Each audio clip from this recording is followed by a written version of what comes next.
نحمده ونصلي على رسوله الكريم أما بعد أعوذ بالله من الشيطان الرجيم بسم الله الرحمن الرحيم وذكر فإن الذكرى تنفع المؤمنين وقال النبي صلى الله عليه وسلم كل أمة يدخلون الجنة إلا من أبى قيل ومن يأبى يا رسول الله قال من أتاني دخل الجنة ومن عصاني فقد أبى أو كما قال عليه الصلاة والسلام آگے آ جاؤ. دیکھو بزرگ عزیز دوستو، عظمت لے کر بیٹھنا چاہیے اور عظمت اس وقت تک نہیں آئے گی جب تک اپنے آپ کو محتاج نہیں سمجھا جائے گا. ہم محتاج ہیں ان مجالس کے، ہم محتاج ہیں کیونکہ ان کی نسبت بہت اعلیٰ اور اونچی ہے، اور جس نسبت پر اس مجلس کے اندر ہم شریک ہوتے ہیں تو ہمیں اس کا استحضار ہونا چاہیے کہ ہم یہاں پر کیوں آئے ہیں، کیوں بیٹھے ہیں، ہمارا مقصد کیا ہے. اگر مقصد سامنے نہیں ہوگا تو انسان کو پتہ نہیں چلے گا اس کام سے، اس محنت سے جس کو وہ کر رہا ہے، کیونکہ اس کو مقصد کا ہی نہیں پتہ ہے. آپ کسی دکاندار سے، تاجر سے، بزنس مین سے آپ یہ پوچھیں کہ تم یہ کام کیوں کر رہے ہو، تو یہ جو ہم نے پوچھا ہے کیوں کر رہے ہو، یہ کیوں ایک مطلب ہے جس کو اس تاجر نے، اس بزنس مین نے کرنے سے پہلے سمجھا ہے، تب اس محنت کو اختیار کیا اس نے.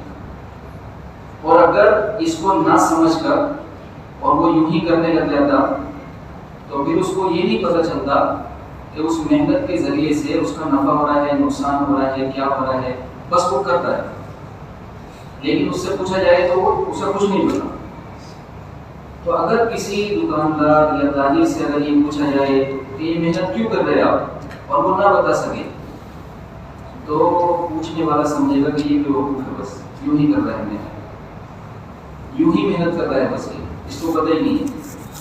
اگر ہم سے کوئی پوچھ لے کہ ہمارے دنیا میں آنے کا مقصد کیا ہے، تو ہمیں پتہ ہے کہ ہمیں کیوں اللہ نے پیدا کیا ہے، کیوں بھیجا ہے دنیا کے اندر، مقصد زندگی ہمارا کیا ہے.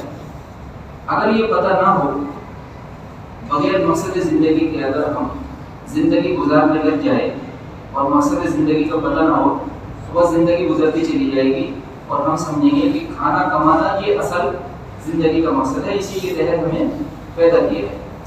حالانکہ ایسا نہیں ہے، ایسا نہیں ہے. اگر اس دنیا کو اللہ پاک نے صرف اس لیے بنایا ہے کہ کھانا کمانا بس مقصد ہو، تو دنیا کو باقی رہنا چاہیے ان لوگوں کے لیے بھی جو ایمان والے نہ ہوں، ان کے لیے بھی باقی رہنا چاہیے.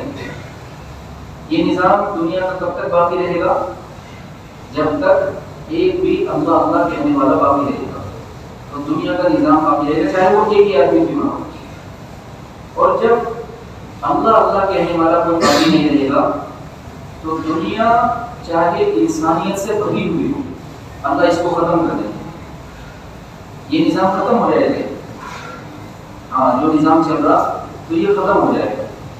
آسمان اپنی جگہ پر باقی نہیں ہوگا، اور نہ سورج اور چاند نکلیں گے، اور جو ہم اپنی آنکھوں سے دیکھ رہے ہیں یہ چیز بھی ختم ہو جائیں گی، کیونکہ ہماری آنکھوں سے جو اللہ نے دکھایا ہے وہ سب دھوکہ دکھایا ہے، حقیقت نہیں.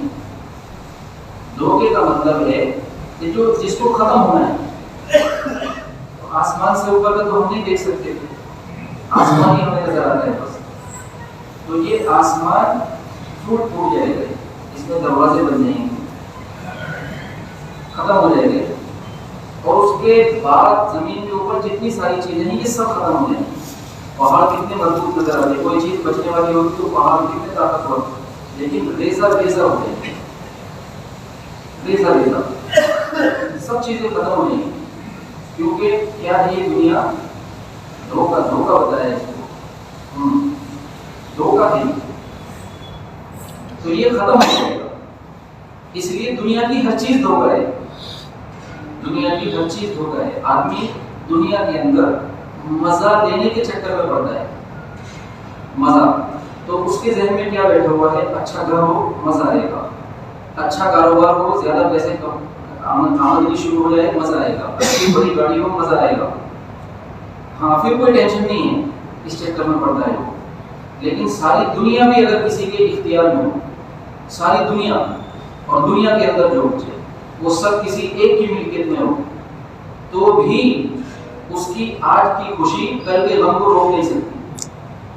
آج خوشی ملی، مزہ آیا، اور کل غم آ جائے گا، یہ خوشی کل تک باقی نہیں رہے گی، کل باقی رہے گی، پرسوں باقی نہیں رہے گی۔ اسی طرح سے کسی آدمی کو غم آیا تو ایسا نہیں اسے کبھی خوشی نہیں آئے گی، ہاں آج کا غم کل کی راحت اور خوشی کو روک نہیں سکتا۔ اس کو کہتے ہیں دھوکہ۔ اس کی جو ہنسی خوشی ہے نا، یہ بھی دھوکہ ہے، اس کا غم بھی دھوکہ ہے، اس کی راحت بھی دھوکہ ہے، اس کی تکلیف بھی دھوکہ ہے، سب دھوکہ ہے۔ کیوں؟ اس لیے کہ کوئی چیز باقی نہیں رہتی۔ جنت دھوکہ نہیں ہے، جنت دھوکہ نہیں ہے۔ تو جنت کے اندر جو نعمتیں ہیں، جو حاصل ہوں گی، جو ملیں گی، ایسا نہیں کہ صرف وہی رہیں گی، بلکہ ان میں اضافہ ہوتا چلا جائے گا اور زندگی کبھی ختم ہوگی نہیں۔ اور جس نعمت سے جو لذت اور مزہ حاصل ہو رہا ہے وہ اسی مقدار پر نہیں رہے گا، بلکہ بڑھتا چلا جائے گا، مزہ بڑھتا چلا جائے گا، ایک جگہ پر نہیں رکے گا۔ اس لیے جب راحت پہنچے گی تو پھر تکلیف نہیں آئے گی۔ جیسے ہم ابھی صبح ہم نے کپڑے پہنے، شام تک میلے ہو جاتے ہیں، لیکن جنت میں ایسا نہیں ہوگا۔ ہاں بچپن سے جوانی آتی ہے اور جوانی سے بڑھاپا آ جاتا ہے، تندرستی سے بیماری آ جاتی ہے، وہاں ایسا نہیں ہوگا، نہ بیماری ہے نہ بڑھاپا ہے۔ ہاں جوانی ختم نہیں ہوگی اور کپڑے میلے نہیں ہوں گے اور مزہ ختم نہیں ہوگا، بلکہ بڑھتا چلا جائے گا، اور موت نہیں آئے گی، زندگی باقی رہے گی۔ اور یہاں پر ہر چیز دیکھیں گے آپ کہ چاہے دنیا کا سب سے بڑا پہلوان آدمی ہو، لیکن وہ بھی ایک دن اس کو بھی مرنا ہے، اور مر گئے، کتنے چلے گئے دنیا سے، تندرست بھی چلے گئے، بیمار بھی چلے گئے، بچے بھی چلے گئے، جوان بھی چلے گئے، بوڑھے بھی چلے گئے، عمر کی کوئی قید نہیں ہے۔ تو یہاں یہ سب دھوکہ ہے جو اللہ نے دکھایا ہے۔ دھوکے کی پہچان ہی یہ ہے۔ کوئی اگر دھوکے کو سمجھنا چاہے دھوکہ کیا ہے، تو بس یہ دیکھ لے کہ جو میں اپنی آنکھوں سے دیکھ سکتا ہوں وہ سب دھوکہ ہے، وہ سب ختم ہو جائے گا۔ ہاں اور جو نہیں دیکھ سکتا ہوں، اللہ نے اس کی خبر دی، خبر جنت ہم نے دیکھی نہیں، اس کی خبر دی ہے، جہنم ہم نے دیکھی نہیں، اس کی خبر دی ہے، قبر کے اندر کا منظر ہم نے دیکھا نہیں، اس کی خبر دی، اس کی خبر دی کیا ہونے والا ہے۔ اللہ نے نبی علیہ السلام نے اس کی خبر دی کہ اللہ کے محبوب بندے بن کے جاؤ گے تو قبر میں کیا ہوگا، محفوظ بندے بن کر جاؤ گے تو قبر میں کیا ہوگا، حشر میں کیا ہوگا۔ تو یہ خبر دی ہے اور آنکھوں سے دکھایا نہیں ہے، اس کو ہم نے نہیں اپنی آنکھوں سے دیکھا، نہ آپ نے دیکھا، اس کی خبر دی۔ تو جو حقیقت ہے اس کی خبر دی ہے، اور جو دھوکہ ہے اس کو آنکھوں سے دکھایا۔ تب ہی کمال ہے، اس کو کہتے ہیں ایمان بالغیب، کہ آنکھوں سے ہم دیکھ رہے ہیں۔ آنکھوں سے ہم کیا دیکھ رہے ہیں کہ ہم ہماری محنت کر رہے، محنت سے پیسہ حاصل کر رہے، اور پیسے سے اپنی ضرورت کی چیز لا کر اپنی ضرورت کو پورا کر رہے ہیں، اور اللہ پوچھ رہے کہ بتاؤ تمہیں روزی دینے والا کون ہے۔ کاشتکار زمین پر محنت کر رہا ہے، تو ایسا نہیں کہ بس جا کر وہ نگرانی کرتا، بلکہ بہت سی مشینوں کے ذریعے سے اس کو پھاڑتا ہے، اس کو زمین کو نرم کرتا ہے، اس میں بیج ڈالتا ہے، اس کی آبیاری کر رہا ہے، اس کے بعد وہ کھیتی نکل کر آتی ہے، اور اللہ سبحانہ انتم تزرعونہ نحن الزارعون۔ اب بتاؤ کون اگاتا ہے اور غلے کو کون نکالتا ہے، تم یا ہم؟ تو یہ محنت خود کر رہا ہے، کتنا مشکل ہوگا کہ اللہ آپ ہی نکال رہے، کیونکہ وہ خود محنت کر رہا ہے، اس کو سبب میں لگایا، اور ایسا نہیں سبب سے وہ محنت کر رہا ہے اور اس سے ہوتے ہوئے نظر آیا، اس کو دکھایا، اور پھر اللہ پوچھ رہا بتاؤ کس نے کیا ہے۔ کتنا مشکل کام ہے یہ۔ اگر ہم ہماری جگہ پر بیٹھے ہوئے آسمان سے دسترخوان اترنے لگ جائیں ہمارے لیے، تو یہ کتنا آسان ہوگا کہ یہ اللہ کرتا ہے، اللہ کھلاتا ہے، یہ کتنا آسان ہوگا، لیکن ایسا نہیں ہے، بلکہ محنت کرائی، محنت کے ذریعے سے ضرورت کا پورا ہونا دکھلایا، اور پھر کہا کہ میں رب ہوں، اب بتاؤ کس کو رب مانتے ہو۔ یہ مشکل کام ہے تبھی اس کو بھیجنے سے پہلے پوچھا ہم سے، عہد و پیمان لیا اس کا، الستو بربکم، یہ ہمارے بھیجنے سے پہلے ہی اللہ نے ہمارے سامنے یہ رکھا سوال کہ کیا میں تمہارا رب نہیں ہوں؟ تو وہی مسئلہ ہے کہ جب کوئی چیز سامنے ہوتی ہے تو انسان کی کمزوری ہے کہ وہ اس کو مانتا ہے کہ ہاں یہ چیز ہے، کیونکہ یہ میں دیکھ رہا ہوں۔ تو اللہ سامنے ہے تو سب نے اقرار کیا کہ ہاں آپ ہی ہمارے رب ہیں۔ اللہ کی صفتیں لامحدود ہیں، یہ 99 تحریر میں ہے، اللہ کی صفتیں لامحدود ہیں۔ ان تمام صفت میں اللہ نے ہمیں عدم سے وجود دیا، بغیر کسی شکل کے اللہ نے ہمیں پیدا کیا، عدم کچھ بھی نہیں تھا۔ تو سوال کا تقاضا ہماری عقل کے اعتبار سے ہونا چاہیے تھا، کیا میں تمہارا مبدی نہیں ہوں؟ کیا میں نے تم کو عدم سے وجود نہیں دیا؟ کیا میں تمہارا خالق نہیں ہوں؟ کیا میں تمہارا مالک نہیں ہوں؟ ان تمام صفتوں کو چھوڑ کر اللہ نے پوچھا الستو بربکم، کیا میں تمہارا رب نہیں ہوں؟ رب کے کیا مطلب ہے؟ تمام ضرورتوں کو پورا کرنے والا، تمام عالم کی، اور عالم ایک نہیں ہے، بہت عالم ہے، تو اللہ ان سب کی ضرورتوں کو پورا کرنے والا۔ اس صفت کا عہد و پیمان اس لیے دیا کہ دنیا کے اندر اللہ کے یہ بندے جا کر سب سے پہلے اللہ کو جو جھٹلائیں گے وہ اس کو اسی صفت سے جھٹلائیں گے کہ اپنی ضرورت کا پورا ہونا اللہ کے علاوہ ہر چیز سے یقین کریں۔ اس لیے پہلے اسی صفت کا عہد و پیمان دیا، الستو بربکم، کیا میں تمہارا رب نہیں ہوں؟ اور اگر اس میں ہم غور کریں تو سمجھ میں بھی یہی آتا ہے۔ دیکھو اب ہم جب بچہ سمجھدار ہوتا ہے تو ماں باپ اپنے عمل اور اپنی زبان سے، جو اپنی زبان سے نہیں وہ اپنے عمل سے تو ہر کوئی سمجھا رہا ہے کہ ہماری ضرورت کہاں سے کیسے پوری ہوئی۔ وہ تجارت کر رہا تو تجارت میں اس کو بتا رہا کہ یہیں سے ہو سکتا ہے، بزنس کر رہا تو اسی کو سمجھا رہا کہ یہیں سے ہو سکتا ہے، اور پڑھا لکھا بھی اس لیے رہا ہے کہ یہ دنیا کی ضرورت پوری کر سکے اپنی۔ تو عملی طور پر بھی اور زبان کے اعتبار سے بھی اس کے دل کے اندر یہ یقین اتارا جائے، اللہ کی اس صفت پہ یقین نہیں بلکہ اللہ کے علاوہ ہر چیز سے اپنی ضرورت کا پورا ہونا سمجھایا جا رہا ہے اور سمجھا جا رہا ہے۔ ہاں تو دنیا کے اندر گویا کہ ہم اس کے امتحان میں ہیں کہ ہم اپنی ضرورت کا پورا ہونا کس سے یقین کرتے ہیں، ہم سب اس کے امتحان میں ہیں۔ اچھا اللہ کے پاس سے آئی عہد و پیمان کے ساتھ جب جائیں گے تو پہلی منزل کون سی ہے؟ قبر، قبر کی پہلی منزل ہے، اور قبر کی منزل پہلی منزل کا پہلا سوال کیا ہے؟ من رب،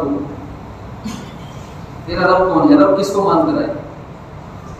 رب کس کو مان کر آئے؟ ان الذین قالوا ربنا اللہ، بے شک وہ لوگ جنہوں نے اپنے اللہ کو اپنا رب یقین کیا، ثم استقاموا، اور وہ اس یقین پر جمے رہے اس حال میں کہ ان کو اسی یقین پر موت آئی، تو پھر کیا ہوگا؟ فرشتے آئیں گے اس کے پاس موت کے وقت میں، اور فرشتے کیا کہیں گے؟ خوف نہ کرو، غم نہ کرو، نہ خوف کرو نہ غم کرو۔ غم کس بات کا ہوتا ہے؟ جدائی کی پر غم ہوتا ہے، جدائی کی پر، اور جدائی کی کس بات کی ہے؟ عزیز و اقربا، رشتہ دار، بیوی بچے، ماں باپ، بہن بھائی، اور بہت سی چیزیں اور شکلیں جن سے جڑا ہوا تھا، ابھی ان کو چھوڑ کر جا رہا ہے ان چیزوں کو، یہ ہے غم۔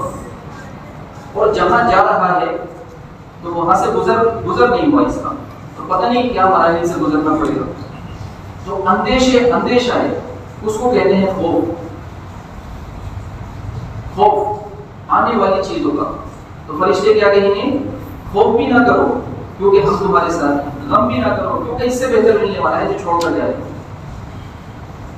جو اللہ نے تم سے وعدہ کیا وہ پورا ہونے والا ہے، جس کو تمہارا جی چاہے گا تو تمہاری چاہت کو پورا کیا جائے گا۔ کس بات پر؟ اس عہد و پیمان پر جو تم نے اللہ سے کیا تو اس کو پورا کرتے ہوئے جا رہے ہو، اللہ کو اپنا رب مانتے ہوئے تم جا رہے ہو، تم نے اپنی ضرورت میں اللہ ہی پر یقین کیا ہے کہ اللہ میری ضرورت کو پورا کرتے ہیں، شکل میں لگایا اور شکل میں لگتے ہوئے کہہ رہا ہے کہ اللہ میری ضرورت کو پورا کر دیں. 10 روپے جیب کے اندر ہیں اور اپنی ضرورت کی کوئی چیز خرید رہا ہے اور اس سے اپنی ضرورت پوری کر رہا ہے اور پوری کرتے ہوئے کہہ رہا ہے یہ میری ضرورت میرے اللہ پوری کر دیں. یہ کمال ہے. تو یہ تھوڑا سا ایمان بھی اس کو جنت میں لے جائے گا. اور مشاہدے کا ایمان پہاڑوں کے جیسا بھی ہو لیکن وہ جنت میں نہیں لے جا سکتا. اس لیے صرف ایمان نہیں کہا, ایمان بالغیب کہا. یؤمنون بالغیب. کامیاب کون ایمان والے ہوں گے؟ جو غیب پر ایمان کرتے ہیں. مشاہدے کے ایمان والے, ان کا ایمان پہاڑوں کے جیسا بھی ہوگا تو انہیں کامیابی نہیں ملے گی. کیونکہ آج جو انکار کرنے والے ہیں جن کو ہم کفار کہتے ہیں وہ سب مرنے کے بعد اقرار کرنے والے ہوں, کیونکہ وہ اپنی آنکھوں سے سب دیکھیں گے جس کا انکار کر رہے ہیں, وہ سب دیکھیں گے. تو سامنے جب کوئی چیز ہوتی ہے تو آدمی مانتا ہے, مانے گا اس کو, تو وہ سب اقرار کریں گے. لیکن اب اقرار کوئی فائدہ نہیں دے گا, کیونکہ یہ ایمان کون سا ہوا؟ مشاہدے کا, دیکھ کر ایمان لائے. اللہ نے ہماری تقدیر بنائی, اللہ نے ہماری تقدیر بنائی اور ہمیں بتایا. اللہ کے لیے بتانا مشکل نہیں لیکن بتایا نہیں, چھپا کر رکھا اس کو. یہی تو امتحان ہے, یہی امتحان ہے. ہر آدمی چاہتا ہے کہ میری چاہت کچھ اور تھی, میرا نصیب ایسا ہونا چاہیے تھا, میرا مقدر ایسا ہونا چاہیے تھا. مثال کے طور پہ کسی غریب مالدار کو دیکھے گا ایسا ہونا چاہیے تھا, بیمار تندرست کو دیکھے گا ایسا ہونا چاہیے تھا. یعنی ہر انسان جو اپنے اندر کوئی ضرورت محسوس کرے گا اور وہ دوسرے کے پاس دیکھے گا ایسا ہونا چاہیے تھا, اور وہ اس کو دیکھ کر کہہ رہا ہے کہ یہ سب میرے پاس جو ہے یہ ہوتا یا نہ ہوتا لیکن سکون اس کے جیسا ہونا چاہیے تھا. گویا کہ آپ اگر اس کو ٹٹول کر دیکھیں گے تو ہر آدمی کو اپنے مقدر سے, نصیب سے شکایت ہر ایک کو ملے گی اور ہر کسی کو دوسرا اچھا لگے گا. اور اللہ کا عجیب نظام ہے, اللہ نے ہر ایک کے مقدر کو اس کی پسند کا بنایا ہے, اس کی پسند کا بنایا ہے. ہم 10-50 لوگ یہاں پر بیٹھے ہیں, اگر اتنے لوگوں کے مقدر کو ایک پرچے پر لکھ دیا جائے کہ یہ ایک تقدیر ہے, یہ ایک تقدیر ہے, اس تقدیر میں یہ بیماری ہے, یہ تندرستی ہے, اتنی زندگی ہے, اتنا مزہ ہے, اتنا غم ہے, اتنی خوشی ہے, اتنی راحت ہے, اور یہ سب حالات ہیں اس کے اندر, اور یہ سب بتائیں. پھر دوسرے کو ایسے لکھا اور ہم نے 50 کی تقدیر لکھی, مقدر لکھا اور 50 سے کہا اب دیکھو پسند کرو, پڑھو اور پسند کرو, تم کون سے مقدر کو پسند کرتے ہو. تو ہر آدمی اسی کو پسند کرے گا جو اللہ نے اس کے لیے پسند کیا ہے. کیوں کہ کوئی آدمی ایسا ہے کہ وہ کہے گا بس مجھے چند دن کا مزہ مل جائے, اس کے بعد کچھ بھی ہوتا رہے. کوئی کہے گا بھائی شروع کی تکلیف آسان ہوتی ہے لیکن راحت دیکھ کر تکلیف بھی مشکل ہوتا ہے, اس لیے شروع میں کوئی پریشانی آئے غم نہیں, لیکن بعد میں نہیں آنی چاہیے, بڑھاپا ذرا آسانی کے ساتھ گزر جائے. تو یہ ایسے میں مثال دے رہا ہوں. لو عرضت علی الانسان الاقدار لاختار القدر الذي اختاره الله له. اگر اللہ مقدرات کو کھول کر لوگوں کے سامنے رکھ دے تو ہر آدمی اسی مقدر کو پسند کرے جو اللہ نے اس کے لیے پسند کیا ہے. تو اللہ نے چھپایا کیوں ہے؟ اگر ہمیں یہ پتہ چل جائے کہ آج ہمارے مقدر کے صرف 100 روپے ہیں تو ہم اس دن 100 روپے کی برابر محنت کر کے اپنا بیٹھ جائیں گے, اور جس دن یہ پتا کہ آج کچھ بھی نہیں ہے تو گھر میں بیٹھیں گے. اور اگر ہمیں یہ پتا ہے کہ ہماری پوری زندگی میں ہمارا مقدر صرف اتنا ہے تو کیسے پتا چلے گا؟ مثال کے طور پر آدمی جا رہا ہے بازار کے اندر اور وہ کوئی چیز بیچ رہا ہے اور اس کو پتا کہ میرے مقدر میں لکھا ہوا مجھے معلوم ہے کہ 100 روپے ملنے ہیں, تو 100 روپے کا نفع حاصل کرے گا اور اس کے پیچھے جھوٹ نہیں بولے گا, دھوکہ نہیں دے گا. کیا ضرورت ہے تو اتنے میرا مقدر کا, زیادہ آ گیا تو اس میں لکھا ہوا ہے تو وہ تمہارا نہیں تو کیسے بھی چلا جائے گا. تو یہ امتحان ختم ہو جائے اور دنیا امتحان کی جگہ ہے. اگر امتحان کی جگہ نہ ہوتی تو اللہ اسباب کو کس نے بنایا؟ اللہ ہی نے بنایا. تو وہ کیوں اسباب کا محتاج ہوگا ہماری ضرورت کو پورا کرنے میں؟ اور سب سے پہلی بات کہ ہمارے اندر ضرورت ہی کیوں رکھے گا, وہ حاجت کیوں رکھے گا؟ اگر عبادت ہے تو عبادت فرشتے کرتے ہیں, کوئی بھی حاجت نہیں ان کے اندر, کوئی حاجت نہیں ان کے اندر, کھانے پینے کی ضرورت نہیں. بیوی کی ضرورت نہیں، خواہشات نہیں ان کے اندر، تھکاوٹ نہیں ان کے اندر، وہ مادے نافرمانی کے نہیں ان کے اندر. تو یہ کیا بات ہے کہ اللہ پاک جانور ہے، پرندے ہیں اور بہت سی مخلوق اللہ پاک کی ہے، اللہ سب کو ان کے مطابق روزی دے دے. تو نعوذ باللہ کیا انسان مشکل ہو جائیں گے اللہ کے لیے؟ مشکل تو جب ہوتا جب اسباب سے اللہ روزی نہ دیتے بلکہ اسباب سے ہم خود روزی دیتے. وہ بھی تو اللہ نے بنائے اور ان کو بھی اپنی قدرت میں رکھا ہے، ان سے بھی اللہ ہی دے رہا ہے. زمین غلہ نہ نکالے تو ہم نکال سکتے ہیں، کاشتکار نکال سکتا ہے، اس کو کیا پتا بیج ڈالا گل گیا سڑ گیا کہاں چلا گیا کچھ پتہ نہیں. مقدمہ کرتا کوئی کاشتکار زمین کے اوپر کہ میں نے اتنی محنت کی اور زمین نے میرے ساتھ ایسا کیا اور مقدمہ کر دیا اس کے اوپر؟ نہیں ہو سکتا. وہ ڈال کر آ گیا اور اللہ اپنی قدرت سے اس کو نکال دے. بہت سی مرتبہ کھیتی نکل جاتی ہے لیکن ختم ہو جاتی ہے، بیج گل سڑ گیا، نکلنے کے بعد ہوا پانی کے ذریعے سے اس کی مخالف چلی اور اس کو ختم کر دے، لیکن کوئی کچھ نہیں کر سکتا. تو اللہ جل شانہ جو ہے وہ ہماری ضرورت کو پورا کرنے والے ہیں. یہ اللہ دیکھنا چاہتے ہیں دنیا کے اندر تاکہ قبر میں جا کر پہلے سوال میں ہی ناکامی نہ ہو جائے. تو یہ امتحان کا ہے، بس ہم سب اس کے امتحان میں ہیں. ہم رب اس کو مان کی زندگی گزار رہے ہیں. جس نے رب اللہ کی صفت ربوبیت کے یقین کو دل میں اتارا، نقد نفع اس کے لیے دنیا کے اندر ہے، تو اسے ایک اطمینان ہوگا دنیا میں. بے چین نہیں ہو سکتا، وہ ایک اطمینان ہوگا، فکر سے خالی ہوگا، فکر نہیں ہوگا اس کے اندر. صحابہ کی زندگی میں فاقہ تھا لیکن فکر نہیں تھی. ہمارے پاس ہمارے گھروں میں ایک ایک سال کی روزی موجود اور ہمیں فکر ہے. یہی فرمایا تھا صحابہ سے اللہ کے نبی نے کہ تمہارا حال یہ ہے کہ ایک وقت کا کھایا دوسرے کا پتہ نہیں لیکن تمہیں فکر نہیں. اور ایک زمانہ آئے گا اس زمانے کے لوگوں کے پاس ایک سال کی روزی ان کے گھر میں موجود ہوگی، ان کو روزی کی فکر ہوگی. اپنے ایمان کو جو ہم ایمان والا بیچ رہا ہے وہ یہاں پر بیچ رہا ہے، بازاروں کے اندر، تجارت کے اندر، بزنس کے اندر، یہاں پر ختم کر رہا اور اس کو نہیں پتا. اس کو نہیں پتا. اپنی نماز پر مطمئن ہے، اپنے اعمال صالحہ پر مطمئن ہے، لیکن یہ ساری نیکیاں کہاں چلی جا رہی اور کتنی بڑی ناکامی اس کو حاصل ہونے والی ہے اس کا نہیں پتا. تو وہ سب چلی جائیں گی. جس کو دھوکہ دے رہا ہے، جھوٹ بول کر جس کے ساتھ زیارت کر رہا ہے. دیکھو شراب کتنا بڑا گناہ ہے، زنا کتنا بڑا گناہ ہے. اللہ کے نبی سے پوچھا گیا مومن ہو شراب پیے، مومن ہو زنا کرے، ہو سکتا ہے گناہ ہے، نافرمانی ہے. لیکن جب پوچھا گیا کہ مومن ہو جھوٹ بولے، آپ نے فرمایا یہ نہیں ہو سکتا. گویا کہ ایمان والا جھوٹ نہیں بول سکتا اور جھوٹا مومن نہیں ہو سکتا. منافقین کیا کرتے ہیں؟ اعمال کتنے بڑے ہوں گے. 10 سال تک اللہ کے نبی کے پیچھے نماز پڑھنے والا ہے عبداللہ بن ابی منافق. 10 سال تک نماز پڑھی ہے اس نے سید الانبیاء کے پیچھے. سفر حضر میں ساتھ ہوتا تھا. بڑے بڑے اعمال اس کے پاس ہیں.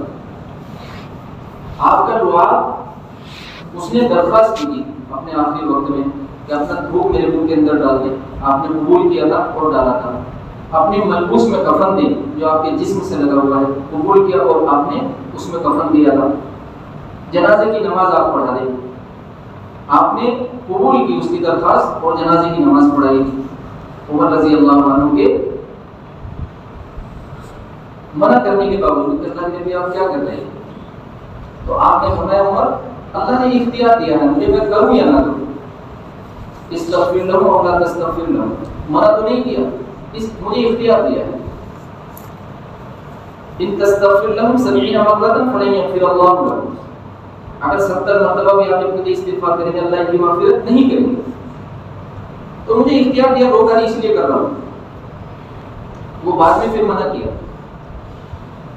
لیکن یہ سب چیزیں جو اس نے کہی تھی اللہ کے نبی علیہ السلام سے درخواست کی تھی کہ ملبوس میں کفن دے دینا، جنازے کی نماز پڑھا دینا، اپنا لعاب تھوک میرے منہ کے اندر ڈال دینا، یہ یوں ہی نہیں کہتے اس نے بس ایسے کوئی بات کہہ دی، بس ایسے نہیں کہا.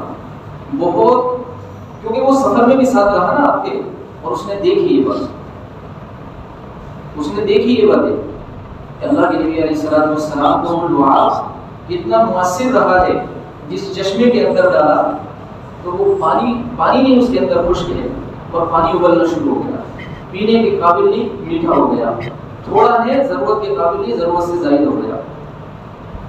وہ دیکھا اس نے، طلحہ رضی اللہ عنہ نے جب پشت لگائی آپ کی پہاڑ سے تو مسک موم کے ہو گیا، نرم پڑ گیا پتھر،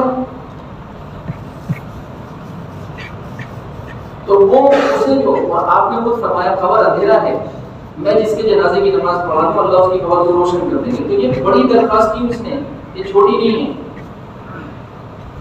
اگر ایمان کے بغیر عمل کوئی کام آ سکتا ہے تو وہ عبداللہ ابن ابی منافق کے پاس ہے اتنا بڑا عمل، ایمان کے کھوٹ کے ساتھ، ایمان کی کمی کے ساتھ اگر کوئی بڑا عمل لے کر گیا ہے، ایمان کی کمی، ایسا نہیں کہ ابو بکر رضی اللہ عنہ یا صحابہ کرام سے بڑے اعمال کو لے کر گیا، میں کہہ رہا ہوں ایمان کی کمی کے ساتھ اگر کوئی بڑا عمل لے کر گیا ہے تو ان میں سب سے بڑے اعمال عبداللہ بن ابی منافق لے کر گئے،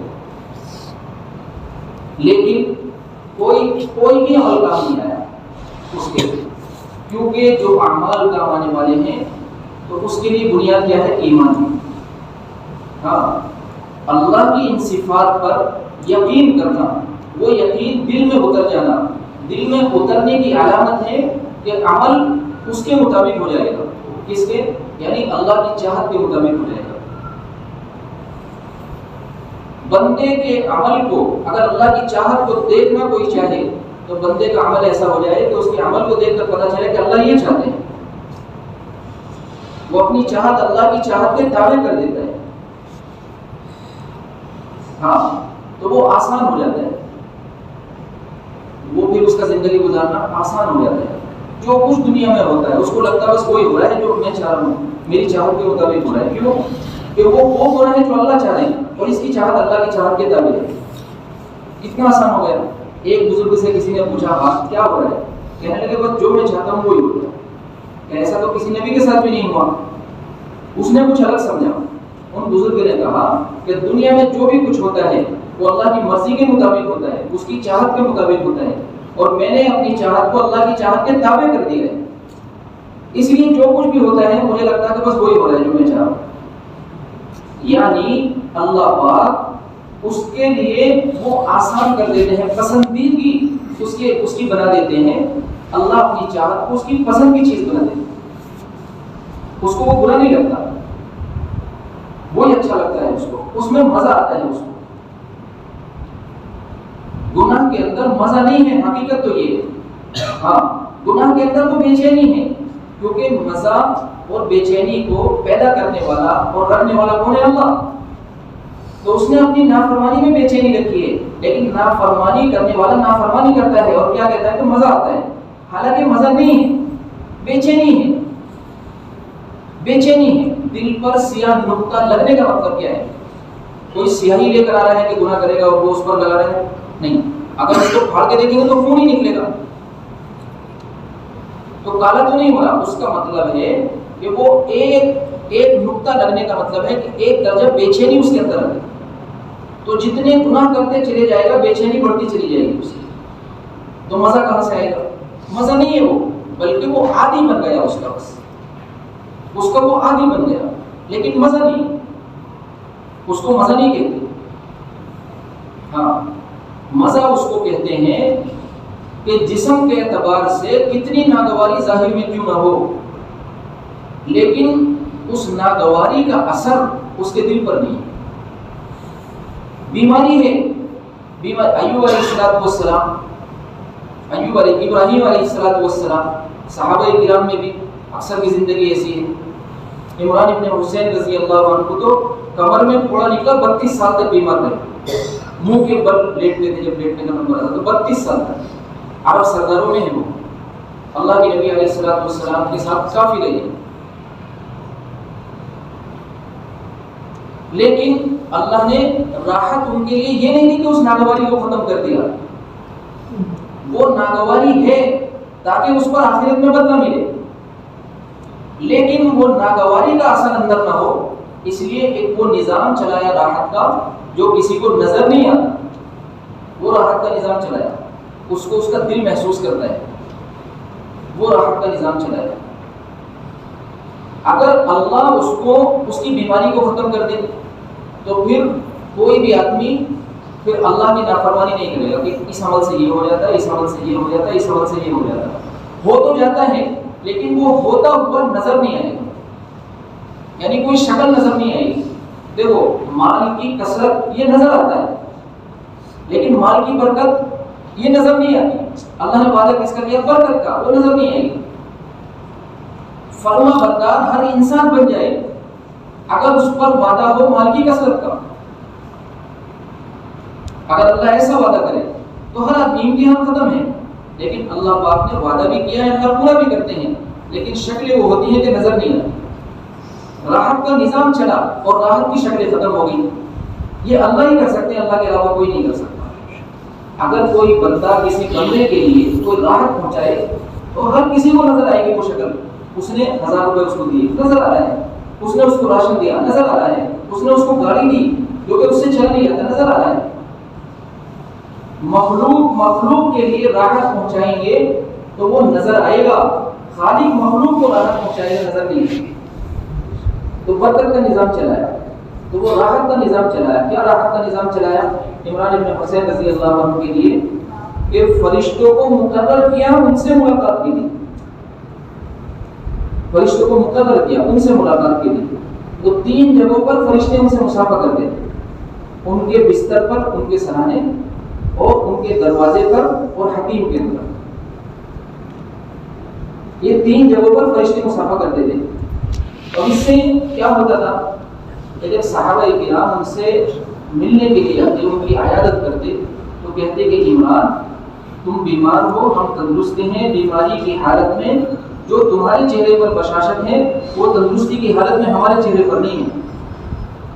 تو عمران ابن حسین رضی اللہ عنہ سے فرماتے کہ تم صرف میرے چہرے کی بشاشت کو دیکھتے ہو، میں اللہ کے غیبی نظام کو دیکھتا ہوں۔ یہ نظام چلا ہے تو وہ کسی کو نظر نہیں آئے اور وہ مزہ لے رہے اس کا، وہ مزہ لے رہے۔ یہ ہے ایوب علیہ السلام، ایوب علیہ السلام کی ناگواری مشہور ہے۔ ہاں، جو شکل میں کسی نے بیان کی ہے اور اس کو قید کیا ہے کہ ان کے جسم میں کیڑے پڑ جاتے تھے، یہ نہیں ہے۔ یونس علیہ السلام مچھلی کے پیٹ میں چلے گئے، کتنی بڑی ناگواری ہے، وہاں اللہ نے راحت کا نظام چلایا۔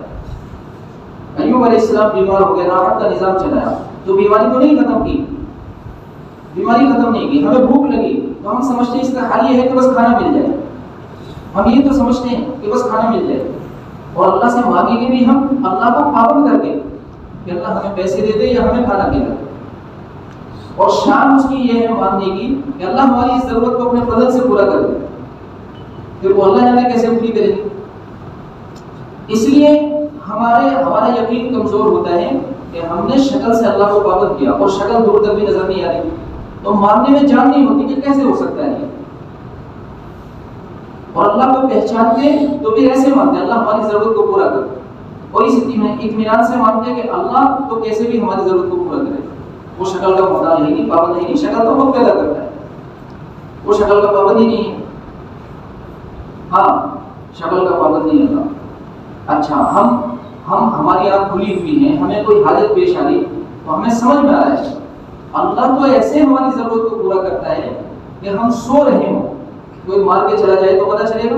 نہیں چلے گا، کیونکہ ہمیں خبر نہیں کون آ کر گیا، ہم تو سو رہے۔ اس وقت بھی ہماری ضرورت کو اللہ دیکھتے ہیں اور پورا کرتے ہیں ہماری ضرورت کو۔ الحمدللہ رب العالمین، تمام عالم کا رب ہے، وہ تمام عالم کی ضرورت کو پورا کرنے والا ہے۔ ہاں، ذوالنون مصری رحمۃ اللہ علیہ کا واقعہ لکھا ہے اس کے ذیل کے اندر۔ ذوالنون مصری رحمۃ اللہ علیہ اللہ والے تھے، تو وہ دریا میں گئے غسل کرنے کے لیے، کپڑے دھونے کے لیے، تو انہوں نے دیکھا کہ دریا کے کنارے پر ایک کچھوا ہے، کچھوا اور اس نے سمجھتے کچھوا، ہاں کچھوا آیا، تو وہ دیکھ رہے ہیں اس کو کہ اتنے میں بچھو بہت تیزی کے ساتھ اس کے پاس آیا اور اس نے چھلانگ لگائی، اس کی پشت پر کمر پر بیٹھ گیا۔ جب وہ بیٹھا تو وہ کچھوا اس کو لے کر جانے لگا بچھو کو، تو ذوالنون مصری رحمۃ اللہ علیہ نے اپنی ضرورت چھوڑی اور اس کے پیچھے چلنے لگے کہ یہ کیا منظر ہے، یہ بچھو ادھر سے آیا اور یہ ادھر اس نے بٹھایا اور جانے لگا، کہاں جا رہے ہیں دیکھتا ہوں، جانے لگے۔ جب دیکھا تو وہ دریا کے دوسرے کنارے پر اس کو لے کر گیا، اس نے چھلانگ لگائی اور خشکی میں تیزی کے ساتھ چلنے لگا اور ذوالنون مصری رحمۃ اللہ علیہ اس کے پیچھے پیچھے جائے تو دیکھا کہ وہ ایک درخت کے نیچے ایک نوجوان سویا ہوا ہے۔ تو ان کو خیال ہوا کہ اتنا وقت نہیں کہ اس کو نیند سے ہوشیار کر دوں کہ بچ جائے، اور یہ شاید اس کو ڈس لے گا اور اس کی تکلیف سے، اس کے نقصان سے کہیں اس کا یہ نقصان نہ ہو جائے کہ ضائع ہو جائے، جان چلی جائے، تو کیا کروں، اس کو نقصان پہنچائے گا۔ وہ سوچ رہے کہ اتنے میں ایک سانپ آیا دوسری طرف سے بہت تیزی کے ساتھ اس نوجوان کی طرف، بہت تیزی کے ساتھ اس کی طرف چلا رہا ہے۔ جیسے اس کے قریب آیا، بچھو نے چھلانگ لگائی اور اس کو گلے سے پکڑا اور جب تک نہیں چھوڑا جب تک وہ مر نہیں گیا۔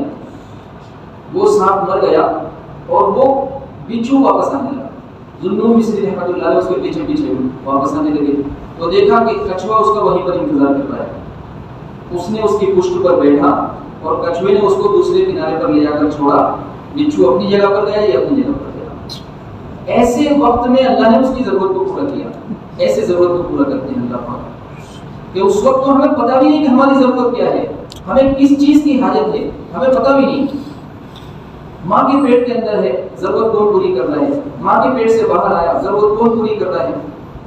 کبھی دیکھا آپ نے کہ ماں نے وہ دودھ تیار کیا ہے کسی شکل کے ساتھ یا کہیں سے منگایا ہے یا کوئی چیزوں کا مرکب بنا کر وہ دودھ تیار کیا تو اللہ نے اس کے سینے میں اتارا ہے۔ ساری دنیا مل کر ایک قطرہ اس صفت کا پیدا نہیں کر سکتی جو اللہ نے ماں کے سینے میں دودھ اتارا ہے۔ وہ صفت ہے اس دودھ کے اندر جو ماں کے سینے میں اللہ نے اتارا ہے، وہ ضرورت پوری کی۔ پیٹ کے اندر ایسا نظام چلایا جس سے ہم نفرت کرتے ہیں، اس کی غذا بنائی اور اس تک پہنچایا۔ تو اللہ کے علم میں ہے، اس نے پیدا کیا کہ جب یہ دنیا میں جائیں گے، ہوش سنبھالیں گے تو سب سے پہلے میری اسی صفت کا انکار کریں گے۔ اسی لیے بھیجنے سے پہلے پوچھا الستو بربکم، کیا میں تمہارا رب نہیں ہوں؟ تو ہم نے سب نے کہا بلا، کیوں نہیں، آپ ہی ہمارے رب ہیں۔ تو ہم یہاں پر اپنے عمل سے انکار، ہم سے پوچھے گا کوئی تیرا کون ہے، ابھی ہم مسجد میں بیٹھے ہیں، ہم سب کہیں گے اللہ ہے اللہ ہے اللہ ہے، اور جب محنت میں لگے ہوئے ہوں گے اپنے کاروبار تجارت میں، اس کا ترجمہ تھوڑے سے الگ انداز میں اگر کوئی پوچھ لے تو بھائی تیری ضرورت کس چیز سے پوری ہوگی، تو کہے گا بس یہ دکان ہی ہے چھوٹی سی جو آپ دیکھ رہے ہیں، بس یہ تجارت ہے جس کو میں کر رہا ہوں۔ تو یہ جو ہمیں رب کا مطلب جو ہم نے رٹا ہوا ہے کہ اللہ ہے اور اس کا یقین نہیں تو ہم یہ کہیں گے، اور جن کو یقین ہے تو مولانا الیاس صاحب رحمۃ اللہ علیہ کے زمانے میں، ان کے زمانے کے اکابرین میں سے کسی نے بات کرتے کرتے کہہ دیا کہ حضرت اتفاق سے ایسا ہو گیا، تو وہ صرف الفاظ ہیں، ان کا انکار نہیں ہے، مقدر کا انکار نہیں کر رہے وہ، لیکن ایک محاورے میں کوئی بات ہوتی ہے کہ اتفاق سے، ہم کتنا بولتے ہیں اتفاق سے ایسا ہو گیا۔ تو مولانا الیاس صاحب رحمۃ اللہ علیہ بیمار چارپائی پر پڑے ہوئے کہنے لگے نہیں بھائی تم نے کیا کہا، واپس کرو۔ تو انہوں نے پوری بات دہرائی اور انہیں اس بات کی طرف جلدی سے توجہ نہیں ہوئی کہ کوئی میں نے ایسی بڑی بات کہی جس پر حضرت اتنے بے چین ہوتے کہ نہیں تم نے کچھ اور بھی کہا، پھر کہا کہ میں نے یہ بھی کہا تھا کہ اتفاق سے، کہ ہاں اتفاق سے نہیں ہوتا، مقدر سے ہوتا ہے، کیونکہ تقدیر پر ایمان لانا فرض ہے، اور جس پر ایمان لانا فرض ہے تو اگر اس کا یقین ہے تو الفاظ اسی کے مطابق ہوں گے، اور اگر یقین میں کمزوری ہے تو الفاظ کیسے بھی ہو جائیں گے۔ الفاظ پر اتنا دھیان ہے، اور ہمارا تو عمل بھی ایمان کی خلاف ہے، اور ہم مطمئن ہیں کہ ہم مومن ہیں، اور ایسا نہیں کہ دعویٰ صرف چل جائے گا، ایمان کا دعویٰ کیا اور چل جائے گا کام، ایسا نہیں ہے، بلکہ اللہ اس کو آزمائیں گے۔ پل صراط کا یہی کام ہوگا، تو جہنم کے اوپر بچھی ہوئی ہے اس کا یہی کام ہوگا، ہاں اس کے اوپر سے ہر دعویٰ کرنے والے کو گزرنا پڑے گا، چاہے وہ مومن سچا ہو، چاہے وہ منافق جھوٹا ہو، ایمان کا دعویٰ کرنے والا۔ اس لیے کفار اس کے اوپر سے نہیں گزریں گے، کیونکہ ان کے لیے ایمان کا کوئی امتحان نہیں ہے، ان کو جانچنے کی، ان کے لیے دروازے ہیں جہنم کے، دروازوں سے ان کو داخل کر دیا جائے گا، دروازوں سے داخل کر دیا جائے گا ان کو، کوئی حساب کتاب بھی نہیں ہے ان سے، اللہ نے ترازو بھی ان کے لیے قائم نہیں کیے، ہاں ان کو تو بس جہنم کے دروازے کھلیں گے، داخل کیا جائے گا، ہمیشہ کے لیے بند کر دیا جائے گا۔ جو سچا ایمان والا ہوگا اس کو بھی پل صراط سے گزرنا ہے، اور جو جھوٹا ایمان والا ہوگا یعنی منافق، اس کو بھی پل صراط سے گزرنا ہے، کیونکہ دعویٰ تو کیا ہے اس نے اپنا کہ میں ایمان لایا، تو اس کو پل صراط سے گزارا جائے گا، اور پل صراط پر پتہ چلے گا ایمان والا ہے یا نہیں، اور جس درجے کا ہوگا اسی اعتبار سے گزر ہوگا، پل صراط یہ کام کرے گا۔ تو منافقین کو بھی، جھوٹا ایمان کا دعویٰ کرنے والے کو بھی پل صراط سے گزرنا، جو ضعیف، جن کے ایمان میں ضعف ہے، کمزوری ہے، وہ اٹکتے اٹکتے اس کو پار کریں گے۔ اب کسی پریشانی کی جگہ سے آدمی کہیں آگ لگتی بھی ہو اور وہاں سے گزرنا، پہلی بات تو گزرے گا ہی نہیں، ہمت ہی کیسے ہوگی اس کی، لیکن وہ وہاں سے گزرنا پڑے گا۔ لیکن وہاں سے گزرنے والے ایسے ایمان والے بھی ہوں گے، وہ جہنم کی آگ یہاں تصور بھی نہیں کر سکتے اس کا، وہ جہنم کی آگ کہے گی اللہ ان کو میرے اوپر سے جلدی گزارا، ان کے ایمان کے نور نے مجھے ٹھنڈا کر دیا۔ ایسے بھی ایمان والے ہوں، ایسے بھی ایمان والے ہوں۔ تو یہ کوئی معمولی چیز نہیں ہے جس کے لیے اللہ نے ہمیں اور آپ کو پسند کیا ہے، کیونکہ اگر اس نے نہیں پسند کیا ایمان کے لیے تو اللہ کے نبی علیہ الصلوۃ والسلام کے قریبی رشتہ داروں کو بھی پسند نہیں کیا ہدایت اور ایمان کے لیے۔ انبیاء علیہ السلام نے جس کو پسند کیا، ضروری نہیں کہ اللہ نے بھی اس کو پسند کیا وہ ایمان کے لیے، ہدایت کے لیے۔ نبیوں کا سردار سب سے زیادہ اللہ کے قریب سید الانبیاء ہیں، آپ نے ابو طالب کو پسند کیا تھا ایمان کے اور ہدایت کے لیے، لیکن اللہ ہے، ہر نبی کو ہدایت کی محنت دے کر بھیجا ہے، لیکن ہدایت دینے کا اختیار کسی نبی کو بھی نہیں دیا۔ اتنی اونچی چیز ہے، اتنی قیمتی چیز ہے، ہدایت کی محنت دے کر بھیجا، اور معصوم ہیں انبیاء علیہ السلام، لیکن ہدایت دینے کا اختیار نہیں دیا، ہدایت دینے کا اختیار نہیں دیا۔ یہ صرف اللہ کے ہاتھ میں، جو چیز اتنی قیمتی ہو اور اس قیمتی چیز کے لیے مجھے اور آپ کو اللہ نے پسند کیا ہو، اور ہم شکایت میں لگے ہوئے ہیں اپنے عمل کے ذریعے سے اللہ سے، نہیں، شکر ادا کرنا چاہیے اللہ پاک کا۔ قرآن کہتا ہے جو لوگ شکر ادا کرتے ہیں اللہ شیطان کے مکر سے ان کو بچاتے ہیں، جو ناشکری کرتے ہیں وہ شیطان کے مکر میں چلے جاتے ہیں، شیطان کے مکر و فریب میں آ جاتے ہیں۔ شکر کرنے والوں کو اللہ بچائیں گے اس کے مکر سے، اور ناشکری کرنے والے چلے جائیں گے، اور ہمیں لگتا ہے کہ ہمارے پاس کچھ نہیں، اور اللہ نے اتنی بڑی خیر کا ہمارے لیے انتخاب کیا ہے، اتنی بڑی خیر کا ہمارے لیے انتخاب کیا ہے، ہدایت کے لیے، ایمان کے لیے۔ اللہ جس سے خیر کا، بھلائی کا ارادہ کرتے ہیں تو کس چیز کی سمجھ دیتے ہیں اس کو؟ دین کی سمجھ دیتے ہیں۔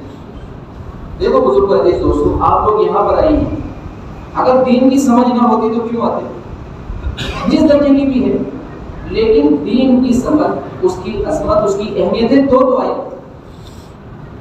نہیں تو کان میں آواز پڑی، آواز لگی، کتنے لوگوں تک پہنچی، لیکن ان کے دل میں عظمت اور اہمیت، یعنی کسی کے لیے فکس نہیں کرنا چاہیے، کسی کی ضرورت بھی ہو سکتی ہے، لیکن سمجھ نہیں ہے تو اس کی عظمت اور اہمیت نہیں ہے، اس کے لیے آدمی قربانی بھی نہیں دیتا، محنت بھی نہیں کرتا، جان مال کی ناگواری برداشت بھی نہیں کرتا۔ لیکن جس کو سمجھ، تو سمجھ کس کو ملتی ہے؟ جس کے ساتھ اللہ خیر کا، بھلائی کا ارادہ کرتے ہیں، گویا کہ ہم وہ ہیں کہ اللہ ہم سے خیر اور بھلائی کا ارادہ کرتے ہیں۔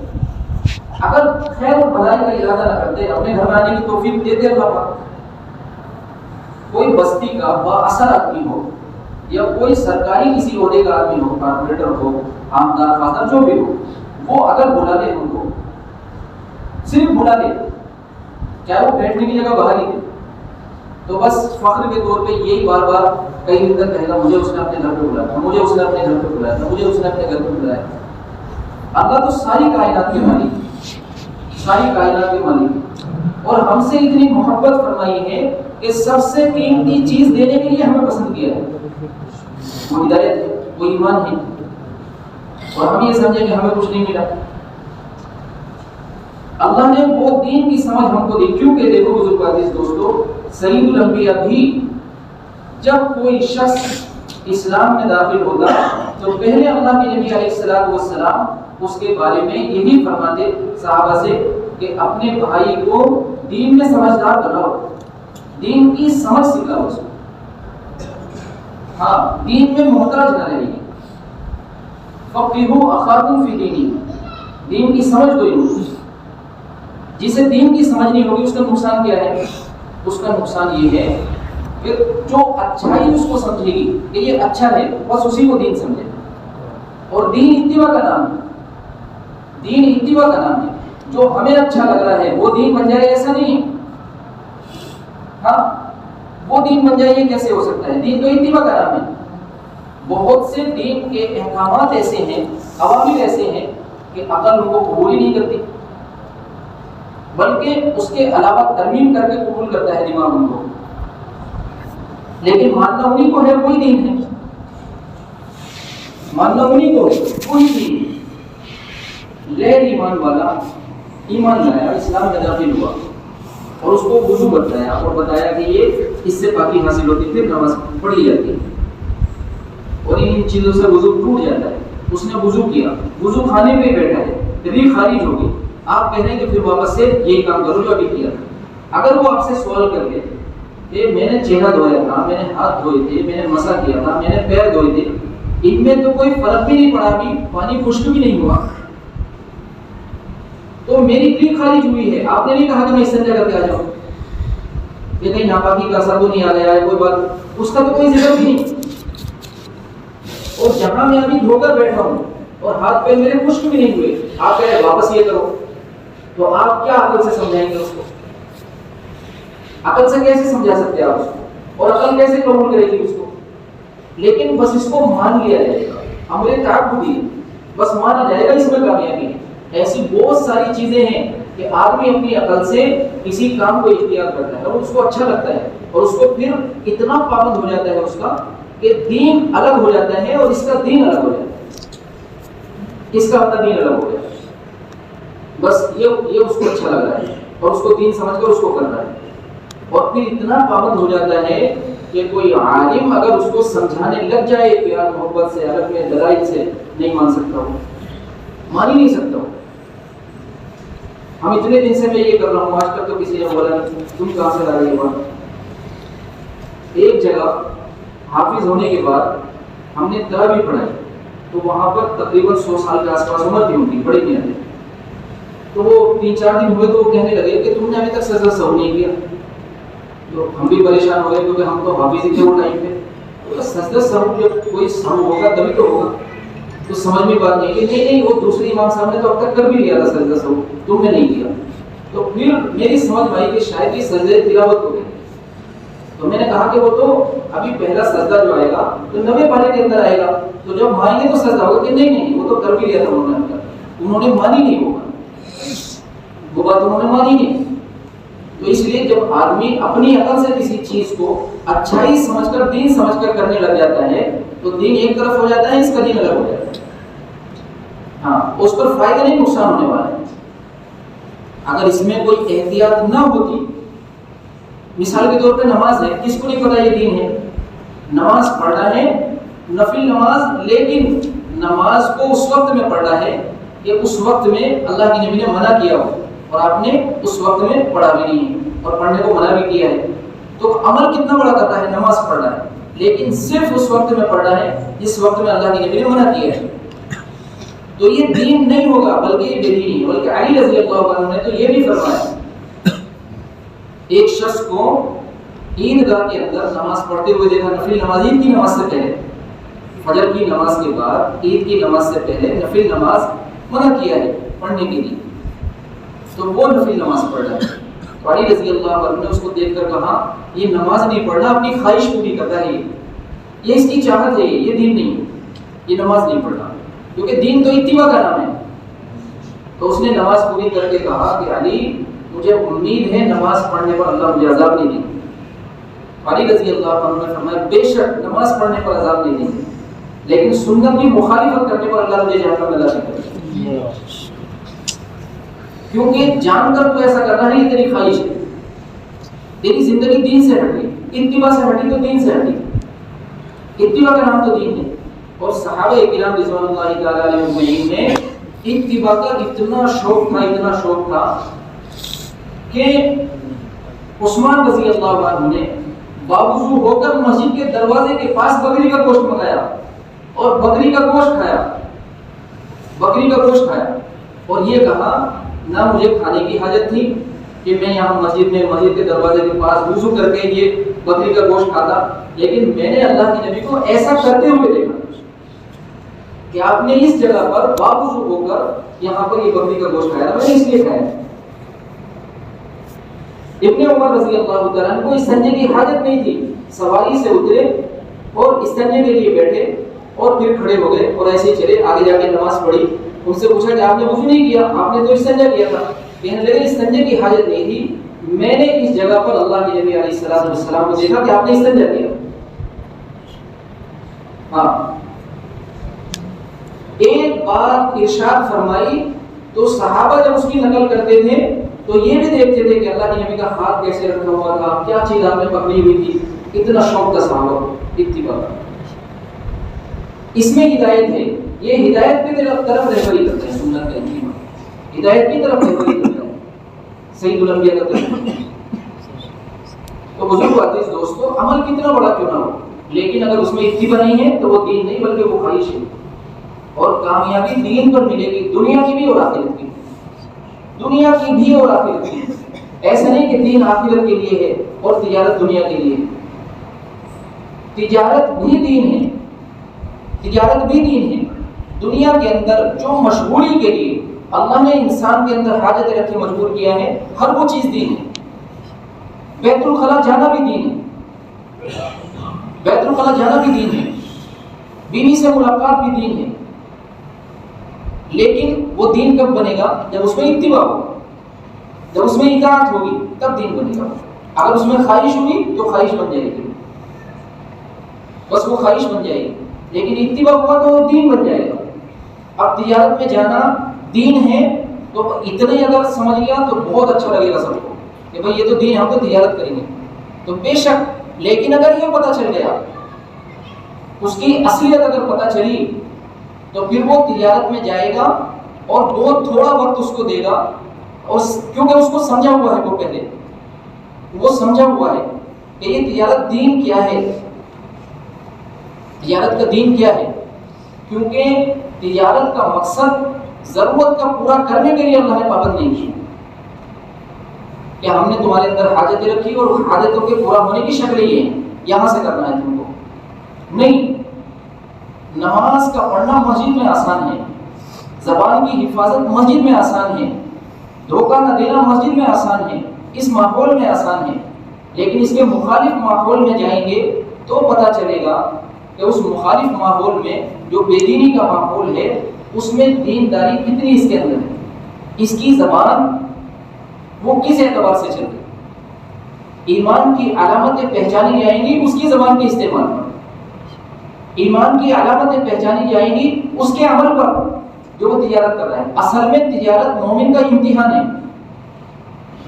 اگر اللہ نے ہمیں اس کا پابند کیا تھا ضرورت کے پورا ہونے کے لیے تجارت ہے تو عوامل کیوں ہیں اس کے اندر، جھوٹ سچ بولنے کا پابند کیوں بنایا، تجارت میں جھوٹ پر ناکامی کیوں ہے، اللہ کی ناراضگی کا سبب کیوں ہے، دھوکہ دینے سے منع کیوں کیا ہے، دھوکہ دینے سے منع کیوں کیا ہے، مال کے نقص کو چھپا کر بیچنے سے منع کیوں کیا ہے، تو پابندی ہے، یہ پابندی دین ہے۔ اب اگر دین کی پابندی کریں گے تو آنکھیں دیکھیں گے بہت بڑا خسارہ، حالانکہ وہ خسارہ نہیں ہے، یہی امتحان ہے کہ خسارہ دکھایا اور نظام چلا جو اللہ نے اس پر وعدہ، سچ بولو گے ہمارا یہ وعدہ ہے، دھوکہ نہیں دو گے ہمارا یہ وعدہ ہے، تو اللہ کا نظام چلا اللہ کے وعدے کو پورا کرنے کے لیے، لیکن دکھایا نہیں اللہ نے، وہ اس کی شکل سامنے نہیں آئی، لیکن نظام چل پڑا حمایت میں، اور جس نے جھوٹ بولا اس کے سامنے دھوکہ آیا، دھوکہ کیا آیا، نفع لے کر آ رہا ہے خوش ہو کر، اور اللہ کا نظام چلا اس کی مخالفت میں، اس کو ناکام کرنے کے لیے اللہ کا نظام چل پڑا. تو مومن جب تجارت کے دین کو سمجھے گا کہ دین کیا ہے تجارت کے اندر اور میرا اس میں کام کیا ہے، میرا کام صرف اس میں امتحان ہے، تو سچ بولے گا، نقصان اٹھائے گا اور خوش ہو کر واپس آئے گا کہ میں کامیاب ہو گیا. اور لوگ پاگل کہیں گے. لوگ کیا کہیں گے؟ پاگل. اور اصل میں یہ کامیاب ہو گیا. کیونکہ اگر تجارت سے روزی کا پورا ہونا اللہ اس کو پابند کرتے تو اللہ یہ کیوں فرما رہے کہ ہم رزاق ہیں، روزی دینے والے ہم ہیں. نحن نرزقک ان اللہ هو الرزاق وما من دابۃ فی الارض الا علی اللہ رزقها. تو روزی دینے والے تو اللہ ہیں، ضرورت کو پورا کرنے والے تو اللہ ہیں. تو اصل میں مومن جب تجارت میں داخل ہوتا ہے تو یہ سمجھ کر کہ میں چاہوں نہ چاہوں مجھے کرنا پڑے گی تجارت، کیونکہ اللہ نے اس میں میرا امتحان لیا ہے، تو وہ امتحان سمجھ کر اس میں داخل ہوگا. تو وہ دین کو مقدم رکھے گا. ہاں، نفع نقصان کو مقدم نہیں رکھے گا، وہ دین کو مقدم رکھے گا اور دین کو پورا کر کے آئے گا اور کامیابی محسوس کرے گا، خوش ہو جائے گا. یہ ہے اصل بات. تو ہماری ضرورت کے پورا کرنے کے لیے اللہ نے اپنے آپ کو پابند نہیں کیا اور اسباب کو ہمارے حوالے نہیں کیا. عجیب بات ہے کہ اللہ نے اپنی قدرت سے ہی اسباب پیدا کیے ہیں. جب اللہ نے اپنی قدرت سے ان کو پیدا کیا تو وہ آزاد کیسے ہو سکتے ہیں اور ہم اپنے مطابق ان کو کیسے چلا سکتے ہیں؟ وہ تو تابع ہیں اللہ کے امر کے. نفع کی شکل وجود میں ہم لائے اور اللہ نے اسی میں ہمارا نقصان رکھ دیا. اسی میں نقصان، نفع کی شکل لائے نقصان ہو گیا، عزت کی شکل لائے ذلت ہمیں حاصل ہو گئی، اسی میں ذلیل ہو گئے. ہاں، تو آدمی کرتا کچھ ہے اور نظام اللہ کا چلتا ہے. اس کو سمجھنا، یہ ہے سمجھ، یہ سمجھ ہے. تو صحابہ نے اس کو سمجھا تھا، اس لیے کبھی شکایت نہیں کری کسی صحابی نے، کسی ناگواری پر شکایت نہیں کری اور کوئی عذر پیش نہیں کیا کہ یہ حکم ہے لیکن اس وقت تو مسئلہ یہ ہے، یہ کبھی پیش نہیں کیا. تو یہ نقد نفع ہوتا ہے جب اللہ کی صفات کا یقین آتا ہے دل کے اندر. تو سب سے پہلا نقد نفع کیا ہے کہ اللہ اس کو بے فکری دے دیتے ہیں. تجارت میں جائے گا اس یقین کے ساتھ کہ میری ضرورت کا پورا کرنے والا اللہ ہے، روزی دینے والا اللہ ہے، تو یہ بالکل بے فکر ہو جائے. اتفاق سے بازار کے لوگ اسے پاگل کہیں گے لیکن یہ اپنے اندر انہیں پاگل سمجھے گا کہ اصل میں ان کو پتہ ہی نہیں، ان کو سمجھ ہی نہیں. یہ سچ بول کر جب نقصان اٹھائے گا تو جھوٹ بولنے والے اس کو پاگل سمجھیں گے. ہاں، مخالفت بازار والے بھی کریں گے، گھر میں آئے گا تو وہ بھی کریں گے. فلاں آدمی اتنا بیچ کر آ گیا اور یہ پاگل اس سے ایک چیز نہیں ملتی کیونکہ یہ دھوکہ نہیں دیتا. ہاں، لیکن یہ خوشی لے کر آ رہا ہے، وہ غم لے کر آ رہا ہے. اور بظاہر کیا ہے؟ وہ خوشی لے کر آ رہا ہے، یہ غم لے کر آ رہا ہے. اور غم خوشی کا مطلب کیا ہے؟ یہ اللہ کے حکم کو پورا کر کے آ رہا ہے اور اس سے وہ شکلیں چھوڑ گئی، اور وہ حکم کو توڑ کر آ رہا ہے اور شکل لے کر آ رہا ہے، اللہ کو چھوڑ کر آ رہا ہے. اور اللہ حدیث قدسی میں فرماتے ہیں اطلبنی تجدنی، میرے بندے میری طلب میں چل مجھے پائے گا. ان وجدتنی وجدت کل شیء، اگر تو نے مجھے پا لیا تو سب کچھ پا لیا. وَإِن فُتَّنِي فَاتَكَ كُلَّ شَيْءٍ، اگر تو نے مجھے چھوڑ دیا تو تجھ سے سب کچھ چھوٹ گیا. انا خیر لک من کل شیء، میرے بندے میں تیرے لیے ساری چیزوں سے بہتر. اللہ جس کو مل گیا اس کو سب کچھ مل گیا اور جسے اللہ نہ ملا اسے کچھ بھی نہیں ملا. انت تريد انا اريد، تیری بھی چاہت ہے میری بھی چاہت ہے. ما يكون الا ما اريد، لیکن ہوتا وہ ہے جو میں چاہتا ہوں. ان سلمتنی فيما اريد كفيتك فيما تريد، اگر تو نے وہ کیا جو میں چاہتا ہوں تو میں وہ کروں گا جو تو چاہتا ہے. وَإِن لَمْ تُسَلِّمْ لِي فِيمَا أُرِيدُ أَتَعَبْتُكَ فِيمَا تُرِيدُ، اگر تو نے وہ نہیں کیا جو میں چاہتا ہوں تو تیری چاہت کے پورا کرنے میں تجھے خوب تھکاؤں گا. وَمَا يَكُونُ إِلَّا مَا أُرِيدُ، پھر بھی وہی ہوگا جو میں چاہتا ہوں. چاہت پھر بھی اللہ ہی کی پوری ہونے والی ہے. تو جس چیز کی تلاش میں اللہ کا بندہ ہے وہ سب سے زیادہ اس کے لیے بہتر اللہ ہے. وہ اللہ کا تعلق ہے اور جب اللہ کا تعلق ملتا ہے تو دل میں ایک لذت اور مزہ محسوس ہوتا ہے. ہاں، بوڑھا آدمی، کمزور آدمی تہجد بشاشت کے ساتھ پڑھتا ہے، اللہ کے حکم پر بشاشت کے ساتھ چلتا ہے. اور تندرست آدمی ظہر کی نماز بھی مشکل ہو جاتی ہے، ظہر کی نماز بھی بوجھ بن جاتا ہے اس کے اوپر، مسجد کی طرف چلنے بوجھ بن جاتا ہے. اگر آ گیا تو دیر کرے گا وضو خانے پہ ادھر ادھر کے ابھی ٹائم ہے، اور جیسے ہی جماعت کھڑی ہو جائے گی تو پیچھے جگہ تلاش کرے گا تاکہ نکلنے میں آسانی ہو جائے۔ اس بات کی علامت ہے المؤمن فی المسجد کالسمک فی الماء والمنافق فی المسجد کالطیر فی القفص۔ مومن مسجد میں ایسا ہے جیسے مچھلی پانی میں، اور منافق مسجد میں کیسا ہے جیسے پرندہ جال میں۔ اللہ کے نبی نے فرمایا جس کو مسجد کا عادی دیکھو اس کے مومن ہونے کی گواہی دے دو۔ ہمارا دل مسجد میں نہیں اٹکتا تو فکر کی ضرورت ہے کہ مسجد میں دل کیوں نہیں اٹکتا۔ مسجد میں دل لگنا ایمان کی علامت ہے، دل کا لگنا نفاق کی علامت ہے۔ تو ایسا کیوں ہو رہا ہے؟ علامتیں کیوں بیان کی ہیں اللہ اور اس کے رسول نے؟ تاکہ ہمیں دھوکہ نہ لگ جائے، صرف دعویٰ کر کے نہ بیٹھ جائیں ہم کہ ہم ایمان لائے۔ دعوے سے کام چلتا تو منافقین کا چل جاتا۔ علامتیں اس لیے کہ دھوکہ نہ لگ جائے۔ صحابہ علامت کیوں تلاش کرتے ہیں؟ ان سے اچھی ایمان کی محنت کون کر سکتا ہے؟ جو جیسی محنت کرے گا اس کے بارے میں ویسا متفکر بھی ہو، فکر مند ہوگا۔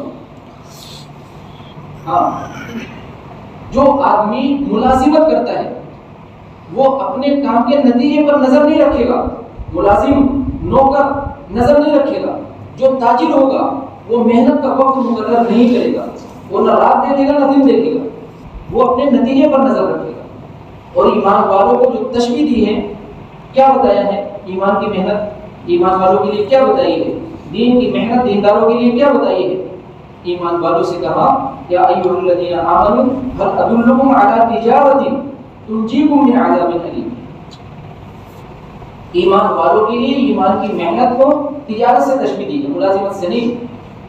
ہاں، تاجر نظر رکھتا ہے نتیجے پر، 12 بجے بھی اگر اس کا کسٹمر آئے گا تو وہ اس کا احترام کرے گا اور اسے چیز بیچے گا۔ تاجر کو آپ دیکھیں گے کہ اسے دوپہر میں کھانا موجود ہے لیکن وقت نہیں ملا، تو شام میں گھر پہ آ کر یہ جس سے ملے گا فخر کے طور پر خوشی میں بتائے گا آج تو اتنا کام تھا کہ کھانے کا بھی وقت نہیں ملا۔ ملازم شکایت کرے گا اس آدمی کے پاس مجھے کام نہیں کرنا کیونکہ کھانے کا بھی وقت نہیں ہے، ملازم شکایت کرتا ہے، تاجر شکایت نہیں کرے۔ اس لیے اس محنت کا کرنے والا جو اپنے لیے محنت کو سمجھے گا وہ شکایت نہیں کرے گا ناگواری کی، کیونکہ ناگواری پر اللہ کے وعدے کو سامنے رکھے گا۔ اس ناگواری پر انبیاء علیہ السلام کی محنت میں قدم قدم پر ناگواری ہے۔ اس ناگواری کو اللہ کے نبی نے چھپایا نہیں ہے، بتایا ہے آئندہ آنے والی ناگواریوں کو، لیکن کوئی ناگواری ایسی نہیں جس پر اللہ کے نبی نے وعدہ نہیں بتایا۔ اس لیے صحابہ کے سامنے جب ناگواری آتی تو اس پر وعدے کا استحضار ہوتا تو ناگواری خوشی میں بدل جاتی، بشاشت میں تبدیل ہو جاتی۔ ہاں، جان کا جانا کتنی بڑی ناگواری ہے، لیکن کیا کہیں فزت ورب، ہمارے چھوٹ رہے خون کے، اور کیا کہیں فزت ورب الکعبہ، رب کعبہ کی قسم میں کامیاب ہو گیا۔ جان کے جاتے ہوئے کیا کہہ رہے کہ میں کامیاب ہو گیا کیونکہ میری موت اطاعت پر آئی ہے۔ ہاں، میری موت اس حال میں آئی ہے جس حال میں اللہ راضی ہوتے ہیں۔ عمر رضی اللہ تعالیٰ عنہ نے وہب بن قابوس رضی اللہ عنہ کے جنازے پر رشک کیوں کیا ہے؟ وہ تو غیر معروف صحابی ہیں، دیہات کے رہنے والے ہیں، بکریوں کو چرانے والے ہیں، اور عمر رضی اللہ تعالیٰ عنہ کے فضائل اور مناقب سے کون واقف نہیں ہے؟ میرے بعد کوئی نبی ہوتا عمر ہوتے۔ شیطان عمر کو دیکھ کر بھاگ جاتا ہے، اور بہت ساری باتیں ہوں گی، اگر ان کے فضائل سنیں تو ایسا لگتا ہے کہ سب سے افضل یہی ہے۔ تو عمر رضی اللہ تعالیٰ عنہ، عمر رضی اللہ تعالیٰ عنہ رشک اس پر کرنا غیر معروف صحابی، گاؤں دیہات کے رہنے والے جن کو اتنے متعارف نہیں تھے۔ کیوں؟ اس لیے کہ ان کی موت اس حال میں آئی ہے کہ ان کو جب آپ نے دفن فرمایا، ان کی قبر پر کھڑے ہو کر اللہ کے سامنے یہ عرض کیا، اللہ میں وہاں سے راضی ہوں، تو وہاں سے راضی ہو جا۔ تو اس رضا کے ساتھ جو چلا گیا وہ کامیاب ہو گیا۔ ہاں، اللہ کی رضا کے ساتھ چلا گیا، یہ کامیاب ہو گیا۔ کامیابی یہ ہے دنیا کی، یہ کامیاب ہو گیا۔ اللہ اس سے راضی تھے، اس نے اللہ کو راضی کیا ہے دنیا کے اندر۔ اس لیے دیکھو بزرگ عزیز دوستو، صحابہ کرام رضوان اللہ تعالی علیہم اجمعین کے اتباع میں کامیابی ہے، ان کا اتباع کرنے والے کامیاب ہیں، ان کے اتباع کرنے والوں سے اللہ راضی ہے۔ صحابہ کرام کے اتباع کرنے والوں سے ان کو کامیاب کہا ہے اللہ پاک نے، دنیا کا بھی اور آخرت کا بھی۔ صرف آخرت کے کامیاب نہیں صحابہ، دنیا کے بھی کامیاب، آخرت کے بھی کامیاب۔ جس کو ہم کامیابی سمجھتے ہیں وہ اکثر صحابہ کے پاس نہیں ہے۔ ایک صحابی نے نماز پڑھی، اپنے صدر کو چھپانے کے لیے زمین میں گڑھا کھودا اور صدر کو چھپا کر نماز پڑھی انہوں نے۔ اور اللہ فرمائے یہ بھی کامیاب، ان کا اتباع کرنے والے بھی کامیاب۔ ہاں، ان کی اتباع میں کامیابی، اللہ ان کی اتباع پر راضی ہے۔ وہ معیار ایمان اللہ نے ان کو بنایا ہے۔ ایمان تمہارا کیسا ہو دیکھو، صحابہ کی زندگی معیار ایمان بنایا۔ ہدایت یافتہ کون لوگ ہیں؟ اللہ نے ان کو معیار بنایا۔ ہدایت کا معیار صحابہ ہیں، ایمان کا معیار صحابہ ہیں، اللہ کی رضا کا معیار صحابہ ہیں۔ اگر صحابہ کے علاوہ میں آپ کو دیکھوں، آپ مجھے دیکھیں تو نیچے چلے جائیں گے، انحطاط آ جائے گا، تنزلی آ جائے گی۔ ہاں، کیونکہ آپ میری کمی کو دیکھیں گے، میں آپ کی کمی کو دیکھوں گا۔ ہمیں دیکھنا ہے جن کو اللہ نے پسند کیا ہے، اور وہ صحابہ ہیں۔ اپنے نبی کی صحبت کے لیے وہ صحابہ ہیں، اللہ نے ان کی زندگی کو، ان کے ایمان کو، ان کی صفات کو، ان کے دین کو اللہ نے پسند کیا، ان کے اتباع کو اللہ نے پسند کیا۔ اس لیے ہم یہ دیکھیں گے کہ صحابہ کی زندگی کس حال میں گزری ہے، صحابہ کا جان اور مال کہاں لگا ہے۔ ہم بھی اگر ان کا اتباع کریں گے تو ہماری کامیابی۔ ہاں، حضرت جعفر رضی اللہ تعالیٰ عنہ شہید ہوئے ہیں 33 سال کی عمر میں، 33 سال کی عمر میں، بھرپور جوانی۔ ہاں، اور ان کی شہادت اللہ کو اتنی پسند آئی، اہل جنت کی عمر بھی یہی ہوئی، اتنی پسند آئی کہ اللہ نے پورے اردن میں اسلام زندہ کیا ان کی قربانی پر۔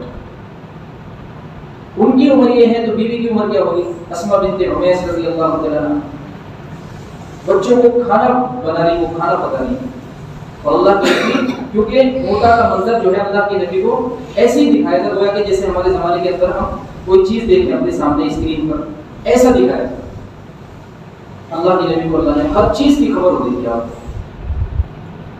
تو جعفر رضی اللہ تعالیٰ عنہ کی شہادت بھی آپ نے دیکھی، آپ ان کے گھر پر آئے، بچوں کو شفقت فرمائی آپ نے ان کی۔ تو اسماء بنت عمیس جو ان کی بیوی تھی، وہ سمجھ گئی کہ کوئی معاملہ پیش تو نہیں آ گیا۔ تو انسان ہی ہے، بشر ہے، ہر خوشی کا اثر ہوتا ہے، ہر غم کا بھی اثر ہوتا ہے، تو بشری تقاضا ہے۔ عرض کیا اللہ کے نبی جعفر کا کیا ہوگا؟ آپ نے فرمایا اللہ سے اجر کی امید رکھ، احتسبی، اللہ سے اجر، سمجھ گئی کہ شہید ہو گئے۔ تو ایسا غم تھا وہ کہ یہ سن کر بے ہوش ہو کے گر گئی، اسماء بنت عمیس رضی اللہ عنہ بے ہوش ہو کے گر گئی، اتنا بڑا غم پہنچا ان کو، لیکن شکایت نہیں کی۔ اللہ نے ان کی اس قربانی پر پورے اردن میں اسلام زندہ کیا۔ اور ابھی جو پیچھے حالات چلے تھے 1-2 سال پہلے، اور یہ دوسرے ممالک کے اندر اس محنت کی حرکت بند ہوئی تھی کہ ابھی ایسا ماحول چل رہا، پوری دنیا میں اردن ایسی جگہ تھی جہاں پر یہ محنت بند نہیں ہوتی تھی، یہ کام بند نہیں ہوا تھا، پوری دنیا کے اندر وہاں کی کارگزاری ہے۔ ہاں، وہ برکتیں آج بھی وہاں پر جانے والا دیکھتا ہے، اللہ نے وہاں کی چیزوں میں وہاں کیسی برکتیں اللہ تعالیٰ نے رکھی ہوئی معلوم ہوتا ہے۔ تازگی، وہ زمانہ یاد آتا ہے جو وہاں پر جائے گا، وہ دیکھے گا وہ منظر، اللہ نے وہ نظام چلایا ہے۔ حالانکہ کیا ہوا ہے، ناگواری کتنی بڑی ہے، لیکن اثرات اس کے کتنے لمبے چلے اور چلتے رہیں گے۔ اللہ کو پسند آ گیا، اللہ کو کیا ہوا، پسند آ گیا، کتنی بڑی ناگواری ہے۔ مالدار مال لگائے تو سمجھ میں آتا ہے، جس کے پاس مال نہیں بلکہ گھر میں فاقہ ہے، اچھا ایسا بھی نہیں کہ وہ نکما ہے، ہاتھ کٹے ہوئے ہیں، کر بھی نہیں سکتے، اور مال لگانے کی ترغیب دے کر اس پر وعدہ بتا رہے اللہ کے نبی۔ جیش العسرہ، تنگی کے لشکر جب آپ نے روانہ کیا تھا تبوک کے موقع پر، تو آپ اس کی ترغیب دے رہے، تو مال والے نے مال لگایا، لیکن جن کے پاس مال نہیں ہے، گھر میں فاقہ ہے اور ہاتھ کٹے ہوئے ہیں، وہ کیا کریں گے؟ لیکن وہ خوشی آخرت میں اجر ملنے کی، اللہ جب اس کا اجر دیں گے، تو وہ ابو عقیل انصاری رضی اللہ تعالیٰ کو شوق نے اتنا بے چین کیا کہ رات کو نکل گئے یہودی کے باغ میں مزدوری کرنے کے لیے، پیٹ سے رسی باندھ کر منہ کا سہارا لیتے ہوئے پوری رات انہوں نے وہ باغ پر محنت کی، ڈول کھینچے، پانی سینچا، باغ کو سیراب کیا، 2 سا کھجور ملی، ایک گھر والوں کو دیا، اور ایک لے کر جب آئے تو منافقین نے مذاق اڑانا شروع کیا ہوگا کہ یہ ریاکاری کر رہا ہے، دکھاوا کر رہا ہے۔ اتنا مال دینے والے صحابی بھی جو مالدار ہیں، عبد الرحمن بن عوف کتنے مالدار صحابی، عثمان رضی اللہ عنہ جن کے مال دینے پر ہر چھوٹی بڑی چیز کا 1/3 لشکر کا اکیلے نے انتظام کیا اور اتنا خوش ہوئے تھے آپ ان کے مال دینے پر کہ ان کے مال کو آپ نے اپنے ہاتھ میں لے کر اچھالا اور آپ نے فرمایا ما ضر عثمان ما عمل بعد هذا اليوم، آج کے بعد عثمان کا کوئی عمل نقصان نہیں پہنچا سکتا. اتنا مال دیا تھا انہوں نے، ایسا انتظام کیا تھا. لیکن 3.5 کلو تقریباً کھجور جب یہ لے کر آئے تو منافقین پہلے تو مذاق کرنے لگے. انہوں نے اپنے دامن میں چھپایا اور چھپ کر اللہ کے نبی کے پاس چلے گئے. اللہ کے نبی، یہ میں نے اس مشقت سے اس شوق میں حاصل کی ہے کہ آخرت میں میرا نام نہیں آئے گا جب آج کے دینے والوں کو بدلہ ملے. بس یہ شوق میں یہ کام کیا ہے. اللہ کے نبی علیہ السلام نے صحابہ سے فرمایا ابو عقیل کی کھجوریں لے لو اور اپنے مال پر بکھیر دو، اللہ اس کے مال کی برکت سے تمہارے مال کو قبول کرے. تو عذر نہیں ہے ان کے یہاں پر، حالانکہ کچھ بھی نہیں ہے، معذور ہے، وہ معذور ہیں، ہاتھ کٹے ہوئے کر، لیکن آخرت کا شوق یہ ہے. تو جان اور مال یہ دو چیزیں جس چیز کے پیچھے بے قیمت کی ہیں تب اس کی قیمت سمجھ میں آئی ہے صحابہ. تو یہ دو چیزیں ہیں کہ جب تک آدمی دو چیزیں اس دین کے پیچھے، اس محنت کے پیچھے اس کو قربان نہیں کرے گا اور اس کو بے اہمیت نہیں کرے گا تب تک اس کی قیمت سمجھ میں نہیں آئے گی. نہ ایمان کی، نہ آخرت کی، نہ دین کی، اس کی قیمت سمجھ میں نہیں آ سکتی. کسی چیز کی قیمت کو سمجھنا ہے تو جس کی قیمت سمجھا ہوا ہے اس کو بے قیمت کرے. تو بظاہر ایک ہی چیز سب کی نظر میں ہے جس کو ہم قیمتی سمجھتے ہیں کہ موت نہ جائے اور کوئی نقصان ہمیں نہ پہنچے، کوئی ناگواری نہ پہنچے اور مال ضائع نہ ہو جائے. یہ دو چیزیں ہیں، حالانکہ دونوں بھی ہماری نہیں ہیں. دونوں بھی کیا ہیں؟ ہماری نہیں ہیں. ہاں، اللہ نے جنت کے بدلے میں خریدا ہے، وقتی طور سے ہمارے پاس ہے. ابن مسعود رضی اللہ تعالیٰ عنہ فرماتے ہیں دونوں چیزیں واپس جائیں گی، یہ تو بس وقتی طور سے فائدہ حاصل کرنے کے لیے دی ہوئی ہے. اگر ہماری جان ہوتی تو جب تک ہم چاہتے زندہ رہیں، اور یہ اختیار ہوتا تو کوئی آدمی مرنے کو کون پسند کرے گا اور کون آدمی غریب ہونے کو پسند کرے گا.